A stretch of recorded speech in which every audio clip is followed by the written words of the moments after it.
Funcția de primar e o funcție de gospodărire, nu de atragere de bani pentru partid și a da înapoi partidelor bani. E o funcție de gospodărire a urbei. O administrație transparentă poate fi oferită doar de oameni transparenți și corecți. Avem nevoie de un primar nou, un primar cinstit. Iubește clujenii și va fi un primar pus în slujba lor.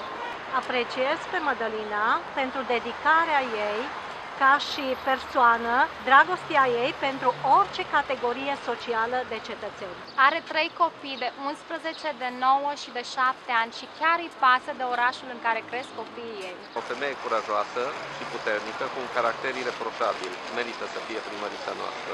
O femeie de acțiune care nu acceptă compromisuri. Are un spirit de luptător pentru dreptate. Îi pasă de problemele noastre, dă dovadă că dorește să schimbe Clujul și de aceea cu siguranță va avea votul meu. Sunt Mădălina Paul, am ales să fiu servantul public numărul 1 pentru tine, drag prieten clujan.